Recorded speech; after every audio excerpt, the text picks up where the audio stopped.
Well, thank you. It's good to be with you again, Sisco Walker.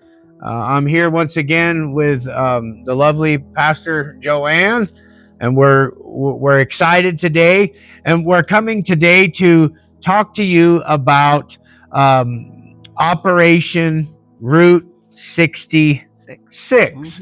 Right? Can you explain kind of what's been happening in the last 8 or 9 days since the press conference as it concerns Right. In years before, we have had a large population of homeless here in the International District, and many have acclimated to the sidewalks, and they create kind of their own little housing, little tent area, and they're able to bring their pets and light fires and to do a whole lot of things that makes the community really uncomfortable, because not everybody understands homelessness.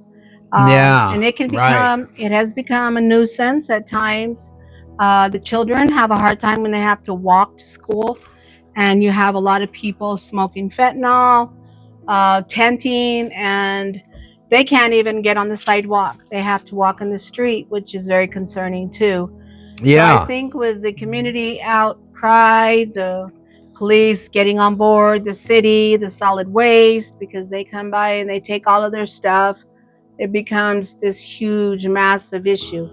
And like you said, 9 days ago, we had the district attorney and probation and the state cops and the... And interestingly, one of them that was on that press conference, he's been dismissed because of the DWI Oh, he was one of scandal. them. Okay, Yeah, state. Because Pastor Joanne, there's some people that they'll say that the bottom line or the brass tacks about this issue is because a lot of people, like I have friends of mine, and they've moved out of Albuquerque just because it's gotten in their mindset so bad and so awful, and so they're asking, like, why now are they being so tough? Like, why now are they APD being so aggressive? Why is it all of a sudden that now they're so concerned with crime, prostitution, drugs, homicide, homelessness, or the unhoused? And like, all those are valid issues, but those have been a major problem in the city of Albuquerque for at least 5-6 years. Some might even say it goes even back further than that. So, like, in your opinion, like, why now are they getting so ramped up to go out and, quote, take out the trash and clean the city up? Like, why is it now? It's because it's gotten more to the point. It's more open to smoke the fentanyl on the sidewalks. There's no impulse control with that drug. They just put a coat over them or a blanket or stick their head in their tent and they smoke it openly, which is a felony. Then you have the methamphetamine. You have people shooting up and the methamphetamine, and then smoking what's called the methanol clear through glass pipes. And that's out there, and there's more syringes. So I think the community is just basically saying, we've had enough and you need to do something. Yeah. And plus they have this big project with the Route 66, trying to clean up Route 66, which is central. Yeah. So I think they're really trying to get that cleaned up, so when they do have the celebration, that everything will look really good. Yeah. But we're glad. And I don't know if you noticed, but the city was not in that group. Yeah. But I did speak with the commander here for the Southeast Sub, and he said that they're going to continue doing things the way they have been, which means if they are obstructing the sidewalk, which is illegal, that was the first ordinance. And I remember going to that judge, and we heard him talking about it, that it's illegal to have a full throttle, camp right there on the sidewalk. It obstructs wheelchairs and other folks and kids and everybody being able to utilize those sidewalks. So that is against the law. So they can arrest you for that. But they don't do that right away. What they do is they give you a warning, they give you a citation, or they call out those they're like a first responder. ACS. Yeah, they call referrals. ACS, and then they try to get they you don't want help. any help. They don't Yeah, want because they've been doing that in they've been doing that in California, Oregon, and Seattle to try to take some of the burden off of law enforcement. And so, Albuquerque has always been kind of like 10 years behind California. So California, some would say, has been the model. Like, how does California handle homelessness? How does California handle the unhoused? And this is interesting as well, is because California has had all those lawsuits, and California is, most people in California, they're against criminalization of the homeless. And I have seen kind of a divide with people that I have talked to, because a lot of people, they're like, well, it's these poor people. We've tried to help them. We've tried to do everything we can. Now it's time for them to either get out of the way or go to jail. The positive thing on that is we have had people come into the shelter, the Compassion Center, which is great. They don't want to be out there. They don't want to they don't want to go through that whole process. We have others that have just moved out of the community already, because they know International District, that the boundaries are where it's going to be focused on. Yeah. So a lot of them are moving elsewhere. Okay. Another positive, or it's opening up opportunities for those to get treatment, because our recovery program, Rise Up, we work with a lot of the addicts on the sidewalks. Yeah. And they come in here for dinner and they stay for the recovery. And it's very, very, motivating, and it's non-judgmental. We use a lot of the scriptures, and we really talk to them about awareness and provide a safe place where we can have this discussion about addiction. And we have seen many of them change their lives. We have 3 in college right now. 4 of them are in college. We have 3 of them employed right now with Intel, AT&T, and they're doing really, really well. So, I mean, when they're in the environment of treatment, of recovery, they start to want to change. They need that motivation. That's why I'm saying, and we brought awareness to all of them. I played when you had sent me the press conference. I played it for them, and I said, don't just take hearsay. You're hearing it yourself. Now we're going to talk about it when we're done, but I want you to know exactly how serious this thing can get. And I don't want them to catch you unaware. I want you to know exactly, create an action plan in your mind. Yeah. And know exactly what you're going to ask for. So they started asking questions like, what about our animals? If they were to arrest us, what's going to happen? So I got a call from Animal Welfare. I'd been reaching out to them, and they said yes, that they could take the dogs up to 10, 14 days, possibly with a $25 fee at the end of it. So that they would take them and take care of their dogs. And then we asked about their stuff, and they said yes, they can put that aside and store that also for a while. So I've talked to Gateway. So we're trying to find the solution for them if they're confronted with an officer, or so say an officer gives them a citation. They say you're not supposed to be on the sidewalk. You need to get off the sidewalk. Yeah. And then they cite them. So like with any citation, it goes to court. Yeah. If they don't make a court, then it turns to a bench warrant. Yeah. Exactly. Well, it was that way in the 90s. It's always been like that. Yeah. But they're being a little bit more specific with them. Like, this is what's going to happen to you guys. Yeah. And then they said, if once that bench warrant is issued, they identify them, they pick them up. We saw 2 of them this week picked up right here in front of the church. Yeah, and I noticed not far from here that there's a lot, and there's like there's a tent. There's all kinds of tents and stuff that are cropping up. Did you know that they won't even take the tents?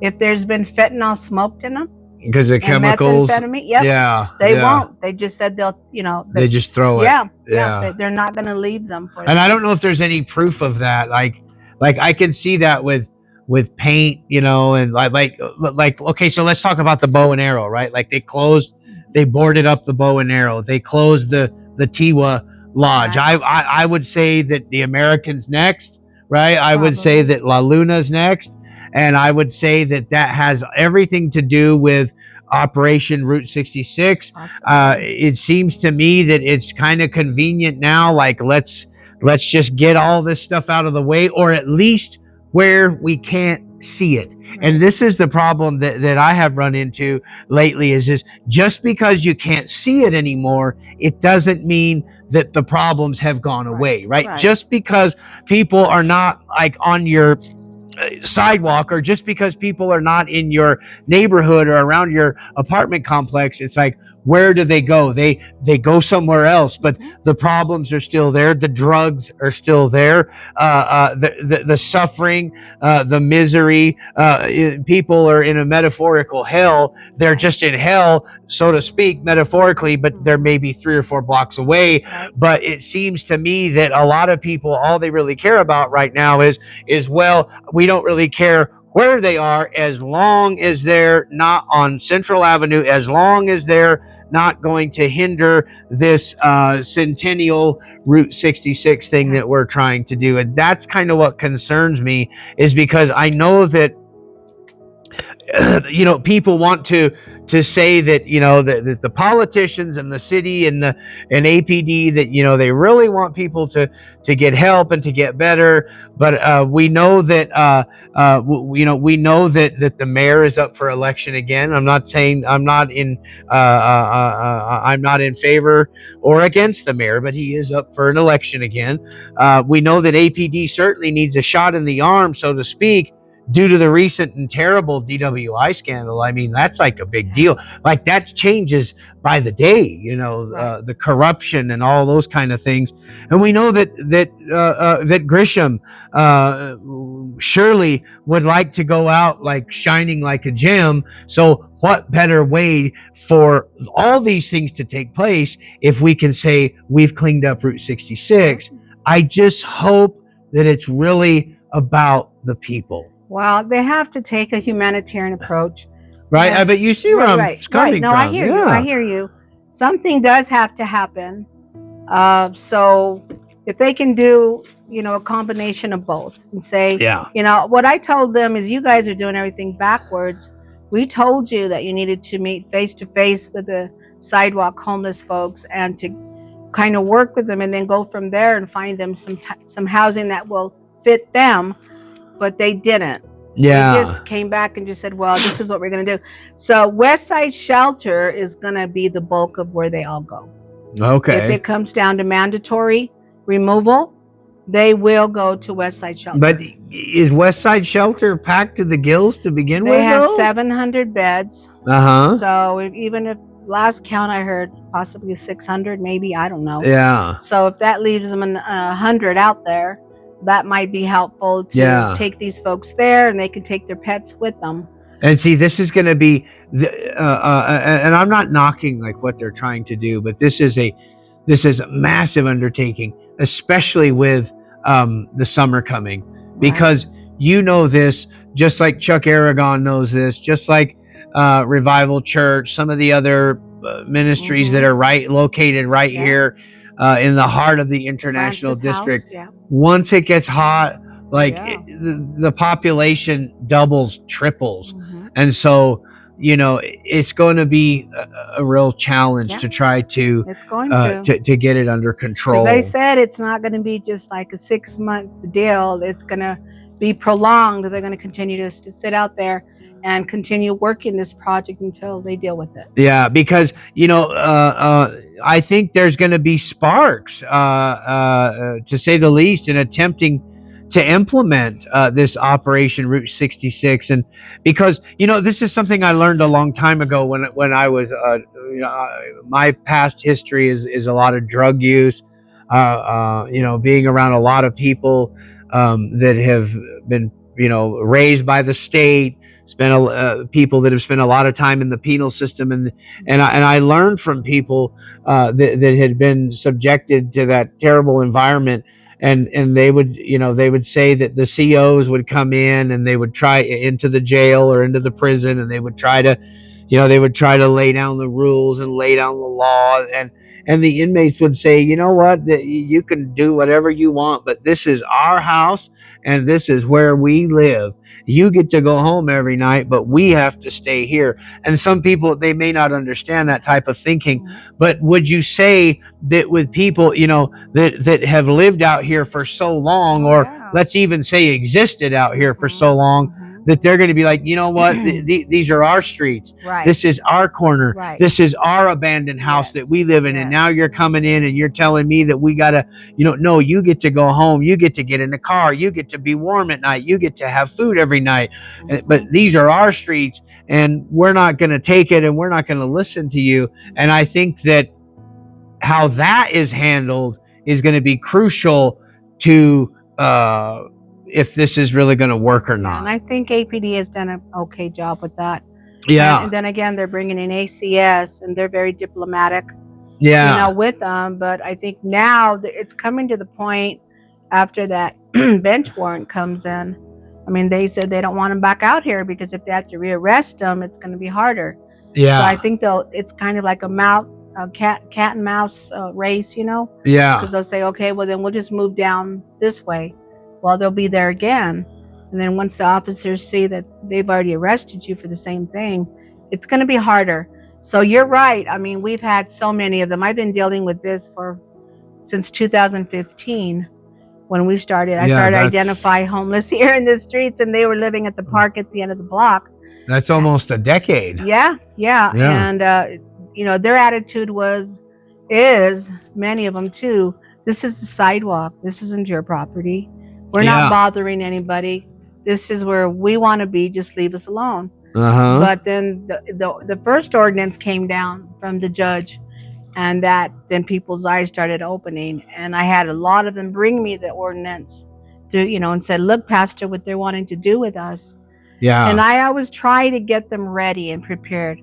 Yeah. I can't fight against what's happening. Yeah. I try to help them to come to terms with that, have an action plan, and do the best thing for them. I said, if you have family that you can go back to, please go. Yeah. Well, you're warning them. The storm's coming. I have to warn them. Yeah. I have to prepare them, because we care about them. That's why we started what we did. Yeah. The Compassion Center, this would be year 4. Yeah. Now in June. So this has been our heartbeat for a very, very long time, is working with people who are unhoused and trying to keep the integrity intact, because they're not treated very well out there. They don't feel good about themselves.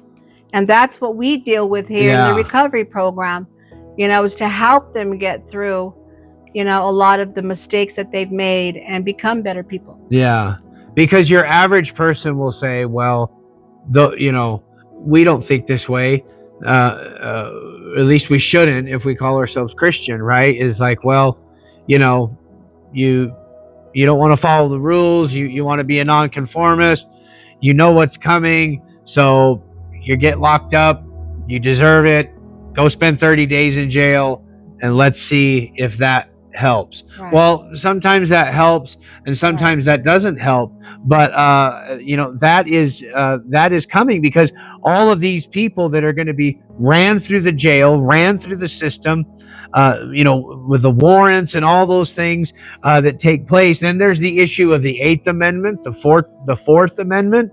If you really start looking at criminalization of the homeless, which I know that you have, it's like a big deal. It's very intricate. It's very complicated, and people have rights, and people have to be treated with dignity, and people have to be treated the way that we should all want to be treated. But it seems like so many people, they just completely lose sight of that. And I talk to a lot of people, and they're very black and white. They're very dogmatic about how we're going to fix this situation. And I don't think it's that simple. I always tell people, what if we had a world emergency and you had 1 hour to get out of your house? and you had only one basket, what would you put in there? And Yeah. then you're walking down the street for the first time. You're scared. You have your family, and everybody's telling you, get off our sidewalk, get out of the way. We don't want you here. And that's what these people hear all the time. Yeah. And then their stuff is taken from them too. So they go through a lot. Yeah. People would be really surprised what people do when they become homeless. And that's why I said I'm really happy that some of them are moving in now and we're sober living. So we will continue to work with them on their addiction and trying to get them to that place where they can get some treatment and at least go through the detox. And then we can do the aftercare here with them, the work here. But they need treatment more than anything. And what we're hearing too, though, on the good side of jail, is that they have a good treatment program in there to detox people. Yeah, and they detox, and then it's a program that they go through, and then if they're able to finish it when they get out, they could be transferred over to State of the Heart, where they could possibly get an apartment and continue the treatment program there. So I think if everybody was to have that kind of plan for them, okay, they're here now, let's help them. Yeah. Let's get them off these streets and keep them up. Because my question to everybody was, okay, they get set free from the jail. They're done with the treatment, whatever you want to call it, how fast it is. I don't know how long, what that's going to entail. Detox. Then what? Then what? And it's a lot to put on one organization. Right. State of the Heart, like that's right. Like, thank God for State of the Heart, but State of the Heart can only handle like so many. Because I've talked to like the old school like veterano guys that used to do like black tar heroin. They've been to prison and like they would love to do heroin now, but like they can't really find it anymore, so they get hooked on fentanyl, and then things happen. They want to quit. They're assigned, the judge tells them you've got to attend this, so they get on the opioid blockers, the methadone or the Suboxone. And there's a lot of people, they State of the Heart's like too strict for them. They're like, I want to go in, I want to dose, and I want to get out. Like, because when I was on methadone 20 years ago, like I went to Silver Street. I wasn't on paper. I went in, I took my methadone, and I left. And there were other clinics that were like really strict. You can do that. Yeah. Yeah, I have a couple of guys here that do that. They don't stay there. They don't stay there, and it's because they don't let them do couples. Oh, okay. Or with your methadone, right? You could go to 5 Points. Right. You could go to the one on Monroe. You could go to State of the Heart. You could go to Duke City Toolbox. Right. I don't know how strict all those are, but I know that State of the Heart is they're pretty well set on like recovery, and it seems like State of the Heart can do the most good. That sounds like from what I've seen. Sounds like it. Like when you were talking about them going from heroin to fentanyl, and now we're hearing a reverse. We're seeing the heroin's back. We're seeing more of the needles on the sidewalks, because I have a lady at the Compassion Center. She just goes around and picks them up. Yeah. And she said, "Man, it's like doubled." Well, and so that's what I'm hearing. I'm hearing a lot of the heroin. I wonder if you can inject opioids again, because there was a long time where like you couldn't, because the only you had the M30, you had the pill, but like the compound, you couldn't break it down to do it intravenously. So I wonder, it's very interesting if the cartels have switched that up, and I hope that people aren't able to inject fentanyl. They've made a lot of busts too. Well, because when you inject fentanyl, then people start dying everywhere. Oh, I know. And then you have to have the Narcan. You have to have most of the time you have to have double the Narcan, and you have to have oxygen. Or people are going to just die. I know. So that's terrible. It's awful. The whole drug addiction is awful. They ignore their health. We had 2 of them just die from explosions of hernias because they never went and got that checked. We had another young man. He had an abscess on his neck, and he just kept refusing to really get it healed up, and it eventually went into his bloodstream and into his organs, and then he was gone. So we see a lot of that, because the drugs tell you, don't worry about that. Worry about me. Go hustle. Go get what this body's gonna need. Yeah. And you're fine. You look good. Look in the mirror. Yeah. That's what the drug says, and it gets them, you know, so what do they call that? Tunnel minded. Tunnel vision. There you go. That's all they think about is how I'm gonna hustle. I don't want to get dope sick. I need to get this in me, and that's it. Yeah. And then they either die out there. Well, and then once they get opioids, whether it be fentanyl or what, you know, like there's a reason people do that, because all your problems just dissolve and go away. Yeah. So you don't worry about your neck. You don't worry about your teeth are falling out. You don't worry about, you know, if you're engaging in prostitution, it helps you to just check out from reality altogether. And that's why so many people have gravitated towards opioids for like hundreds and hundreds of years. It's they don't have to deal with the trauma. They don't have to deal with the reality of life, and getting them to want to take that baby step. We call them baby steps here. Yeah. And we celebrate it when they do, you know. And I've seen a lady recently get on methamphetamine. She's shooting it, and she lost her mind. She's feeble-minded. She'll come up to you and she'll have this gibberish conversation with you. You can't understand what she's saying. And I was like, dear Lord, please have them pick her up and take her to get help. Yeah. Because she's going to die out here. And sometimes jail is that last resort. Yeah. I know a lot of people where jail has helped them. You know, it seems hard. It seems harsh. You know, and so I don't know. And one of the $1 million questions that I've been asking myself, and I don't think we have a concrete answer for, is can a person be authentically Christian and be in favor of criminalization of the homeless? I don't know if there's really an answer for that. I think they want, but it's difficult. To get more help than anything, and maybe remove them from their atmosphere, environment, enough time to have some sober sampling time. Where they can start getting clear-headed again and see life through a different lens, and maybe want to get better.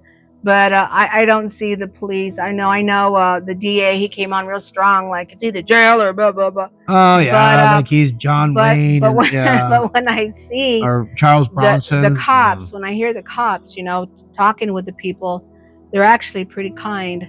Unless they really have to enforce and pick them up. But that's their decision. They know they have to get to court. They know, but then they get high, and just like you said, it's right up. It's I don't court. Oh, I guess I missed it, huh? You know, so I think if we can get society more focused, and especially the ones that have the power to do it, more focused on treatment. And like when Melanie Stansberry came, there was about 10 of us that she met with, and she said she had $50 million. And we told her we need a gigantic detox center. Yeah, that's one of the things I have in my notes, because like you can't expect the state of the heart to handle the load. They only 7 o'clock, 5 people, that's it. And I asked another lady that works for the health department, for, you know, a CHW, whatever, you know, the community health work. I said, how many brick and mortar detoxes are there in Albuquerque? And she talked about Turquoise. She talked about Haven. That's behavioral health, though. Yeah, behavioral health. We need more behavioral health. Yeah, but there's not as many as you would think there would be. I know. And the problem with some of those is there was a waiting list for a lot of them.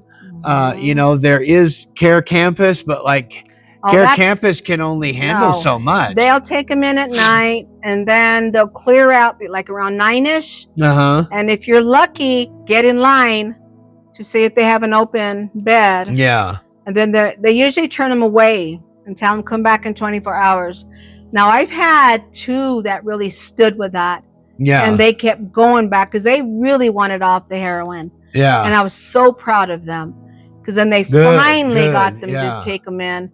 And the one of our Sean, the compassion, the rise up. He was, I think, one of our first ones that we interviewed, Sean, and he was like battling with Care Campus. You know, they let him come in. He did his 14 days. He came back to me. He said, Pastor, I changed my mind. I don't want to quit drugs. And I said, okay, but you have to move out of here. You can't be here because you're paranoid and you're scaring everybody. Yeah. You're carrying poles. I mean, yeah. you know, he was really bad. Yeah, he was really, really, really bad. And now he goes to college and he's just kind and gentle and such a helper. But he went through a year of recovery. Yeah, and it takes a lot of time. Yeah, because finally after there, he went and he told Care Campus after he left me that night, I said, then you can't be here. Yeah. Because you're scaring everybody and everybody feels unsafe with you. I love you. You know I do. He went back that night and he went back to Care Campus and he says, find me a program. He says, I need help. Yeah. You need to help me. And they did. And they were able to do it. He got a phone call and they said, anybody who wants to come into a program for a year. And that was just the Lord, moving him into that. But, Turquoise Lodge, they do their best too, but they're very limited. But when they get him in there, that's a state hospital, right? I'm not sure. State facility. I'm really not sure, but it's been here forever. Yeah. It used to be called something else a long time ago. Yeah. But when they get him, because he went from Care Campus, the other gentleman went from Care Campus Detox to Turquoise Lodge. They held him for 30 days, and then he moved over to State of the Heart. Yeah. And he's in Barber College. Yeah, that's good. He's doing so good. It's good. It's good to see that he stayed with them, So these places do work, but can you imagine if State of the Heart could run 100 a day? Yeah. I mean, where's that 50 million? Yeah. Expand these places or just build this one big giant detox where if I just said, I'm tired of it, I'm done with this. Yeah. And I just want to walk in there. And they're going to take me in. And before you know it, I'm doing intake. And they gave me a bed. And I've started my detox. Yeah. That's what Albuquerque needs. So where do you think the church's role is going to be in Operation Route 66? I know that we've talked about this before with gentrification, right? How there's a lot of people. I'm not saying you feel this way or I feel this way, but this is definitely an idea that's out there. I've seen it on Reddit and some other places. They say, well, this is all just smoke and mirrors because they want Route 66 cleaned up because it's going to bring in revenue. It's going to bring in tourists. We've got Netflix. We've got all this. So, let's just get all of these, quote, less desirable people. Let's just scrape them off to the left, scrape them off to the right. Route 66 is looking good. People are going to come. It's going to attract tourism. So some people, they've just seen it that way, and they do see it that way.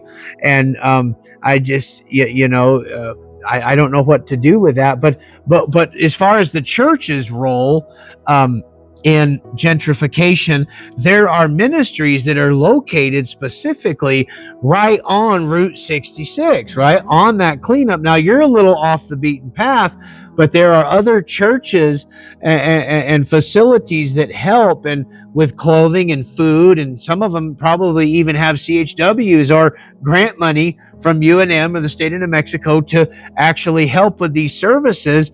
But if they want to clean up Central, and if they want that to look good and sharp, do you worry that some of these ministries are going to get tried to be scraped off and swept off to the side because people are like, look, if we don't have this church here or this ministry here, then all these people, they're just going to go somewhere else, and we don't have to worry about it anymore. And so, I think it's the way that we are doing it. Last winter we were serving 400 meals a day. Yeah, like a lot. Chuck, like Pastor Chuck. We were doing the same here, here.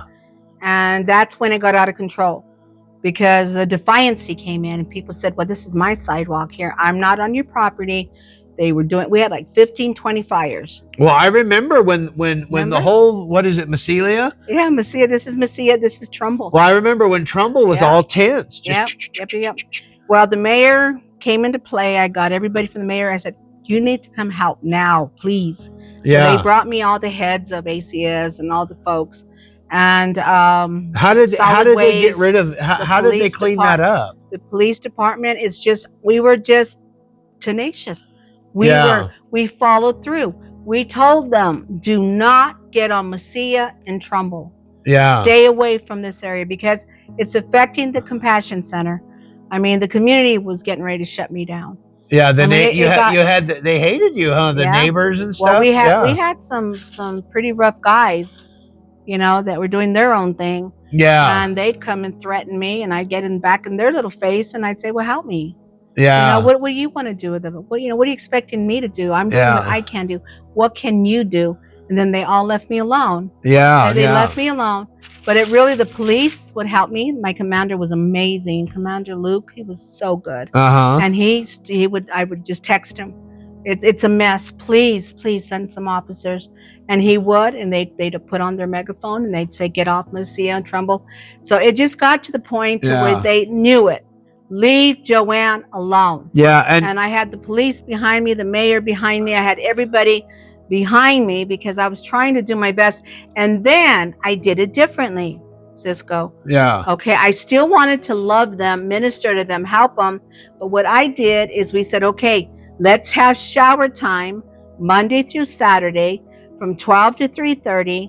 Shower comes with lunch.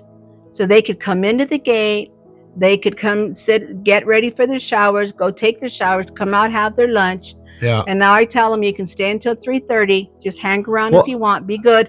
And then they would leave, and I tell them, get off these streets. Yeah, because I think here's one of the only places that has a mobile shower, right? Oh yeah, there's not many facilities. And I listened to a lot of podcasts on criminalization of the homeless, and they were looking at the, like, you know, the way California's handled it, the way Seattle has kind of looked at it. And that's one of the big things that people that are against criminalization of the homeless. They're like, we need more places for people to shower. We need more places for people to go to the bathroom. You know, a lot of places, a lot of people, and I'm not saying that I agree with this statement, but they say that public library that's right over here, the old Caravan, they say that's just more or less a glorified place for homeless people to use the bathroom. They have compassion there. Yeah. They bring them in and they invite them in. Every time, I've never heard anybody out of control there. Yeah. It's quiet. They're watching movies. Yeah, I used to spend time when I worked for Chuck. I was in there love that all library. the time. I appreciate them. Yeah. They call me and they ask me, you know, if I could help somebody, or, you know, they ask for feeding times and things like that. Yeah. I think it's beautiful. And I was really proud of them. Yeah. And they don't let anybody just kind of hang out there and tent around or nothing like that. I think they're doing a really, really good job. But I think the church, wouldn't it be amazing if the church could do everything like I'm doing it right now?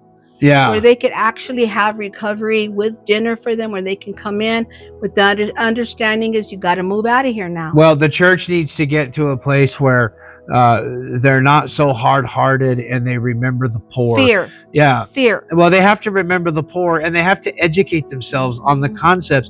That's like my question. Like, can you be authentically Christian and be in favor of criminalization of the homeless? I don't know if you can. How did Jesus handle it? Yeah. And what does he say? A lot of scriptures in his word says that he will reward those that help the poor. Yeah. And, you know, he says that the poor will always be with us, you know, and he encourages us to help them and not be afraid of them, but to do, he said, love him first with all of our heart, mind, soul. Yeah. And then to love our neighbor. Well, who is the neighbor? It's anybody that is near our dwelling. Yeah, because the problem with a lot of the church is we want to pick and choose who our neighbors are. Yeah. Just like in the parable, remember, and who is my neighbor? Wanting to justify himself. Right. And so the church wants to justify, well, I want to pick and choose my neighbors. Well, you can't do that in Christianity. You have to take the idea and approach the idea through faith and obedience and say, okay, God, you've put this person in front of my path. You've put me here on this corner. You've entrusted me with this building. I'm trying to be a good steward.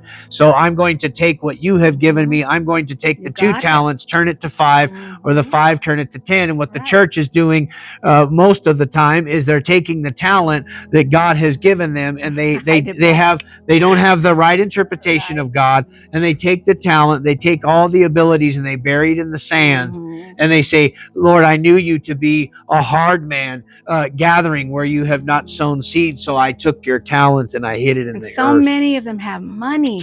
They Yeah. have space. They have buildings. I mean, they need to understand, you will fall in love with these people. Yeah. Many of them will be challenged, they're mentally ill.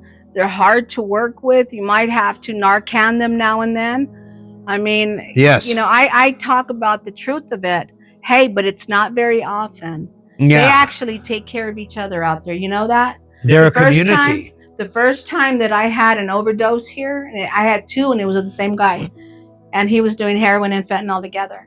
And I saved his life because I was like, you're not coming out of that bathroom, because we give him a 5-minute limit for that reason. So I went in there with a knife, and sure enough, he had already fallen out. We pulled him out. I got back. I was going to start doing stuff. They already were on it. Yeah. They were doing CPR. They were Narcanning him. Well, I remember working for Pastor Chuck, and like those bathrooms. Yeah. Like, that was like, I'd never seen anything like that, where people would It go can in get there. crazy. And I remember they were, people knocking the door down to get people out. But like, I don't really think that the church, a majority of the church, like, they don't have any idea what we're talking about. They don't. And they're missing out. Really, they're missing out. I'm Sisco. glad you put that in really a are positive missing context. Out, man, I love these people, and I have dealt with hundreds of them, and they're very, very kind and loving, and they just need a chance. Yeah. And I gave them a little job. I have three different, breakfast, lunch, and dinner, and we hire, one or two, $25 stipend for those 4 hours. I don't have much, but they think that's the world to them. Yeah. And they put their whole heart into their job, and it just creates this ownership. And then before you know it, we're all just like on the same page. Yeah, well, you're treating people like human beings. Well, yeah, they are, you know? Yeah. And I think about me, what would have happened to me had it not been for the Lord entering to my house in 1979. I was at the age of 21. I was like young and thinking, well, that's the time to go party. I was partying at 12 to 15, 16. Yeah. So I was burnt out. I didn't even know I was almost toast. Yeah. Until my 2-year-old came up to me and started mimicking mama. And Jesus, I just felt his presence, and he said, is this what you want? Yeah. And I was like, oh, my eyes like were opened, and I said, no, I'm so sorry, Lord, please forgive me. Yeah. I will live for you. Well, that's one of the, that was cool. That's probably one of the times, that's when people really change for Christ, is what God has spoken, when they believe that God has spoken. And when God has spoken to you, it changes you forever. Well, what changed your heart? I was born again when I was 8. And then I didn't really follow Christ. And then drug addiction. And when'd you start? I started doing drugs at 16. And then by the time I was 20, I was using intravenous drugs. Wow. And so I did drugs till I was 30. And I got to a place where I didn't want to live anymore. But I always had the tenets of elementary faith and the gospel that were taught to me at a young age. Yep. And like, I couldn't ever escape it. Right. Like, I could never get away from it. Right. And I would do drugs and drink, and the conversations would always come back to philosophy and religion. And even though it was misguided, and one of the things that began to change me was the Passion of the Christ. Oh, watching that, I would watch that drunk. Wow. And I would watch that on meth, and like I was intrigued by that. And I know why now, because Jesus said, if I be lifted up, I'll draw all men unto myself. So I was always intrigued with that. And I was always intrigued with, ironically, like iconography. Like when I first started doing intravenous drugs, I was in a trap house, and there was pictures of Jesus, the Catholic pictures of Jesus with the crown of thorns. And I would just sit there, excuse me, under the influence, and I would look at those. And those, I believe the Holy Spirit has shown me through time and prayer and through God's grace and mercy, that even back then, those images were ministering to me, drawing me. Right. He'll use anything, won't he? He Yeah, he chases will. us down. He sure I will. tell everybody, you start running outside this church, and before you get to the end of the block, he's like, "What took you so long?" You know, he's never Yes. going to let us go, and he loves us so very much. You Yes, know, he and does. that's why we do what we do here. And when I think about these folks, I think about me. Had it not been for his grace and mercy and giving me that opportunity to change my life in this ministry. In 79, I gave my heart to the Lord here, and now I pastor it. I mean, go figure. Yeah. But at the same time, you know, I think about that. I would have had cirrhosis. I could have gone into deeper drugs. I had just been introduced to methamphetamine. So I don't know how far I would have gone. I might not even have had my last 2 sons. Yeah. You know, so I'm so grateful. And I think with my gratitude and my love for my Lord Jesus, I'm going to give my life to him for this purpose, for this reason, and see how many we can bring to him before the coming of the Lord, which is going to be soon. Yes, ma'am. Well, go ahead and take a moment and talk about where you're located and how people can get involved with you if they want to help you in your cause. Oh yeah, we're here on Trumbull and Mesilla Southeast, 3 blocks east of Louisiana and Trumbull, 7501 Trumbull Southeast. We have our wonderful shelter called the Compassion Service Center, and it's for men, women, children, and pets. We're not always taking too many pets right now because we still have an overflow of them. But we will work our best with all the folks, try to help them through. They can get a 60-day stay here. It is sober living, so we ask that they're not currently using, or they have just been recently detoxed and they're on their way to recovery. And they have to be focused on recovery, because that's what we do a whole lot. We do a lot of Jesus, a lot of Word of God. Yes. And we want them to be on board with us, and we want to help. We really, really want to help. The addiction it just breaks our heart. You know, we're very sensitive to it. So we'd love to have you come if you want to come visit. We take summer apparel right now. We're going from winter to summer because it's changing the season. Yeah. So if they want to donate, and it gets gently bad. It gets gently hot. used clothing. Yep. We'll take that. You know, and we like to help clothe people, shower them, and feed them. All right. Well, you can get involved right here with Pastor Joanne. This is one thing I want to stress too: is like you don't have to reinvent the wheel as far as like ministries.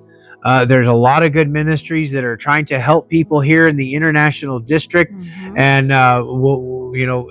we want to encourage everybody to be positive about what's taking place here, and to pray for APD and everyone involved, that they would have wisdom, patience, and tolerance, and above all,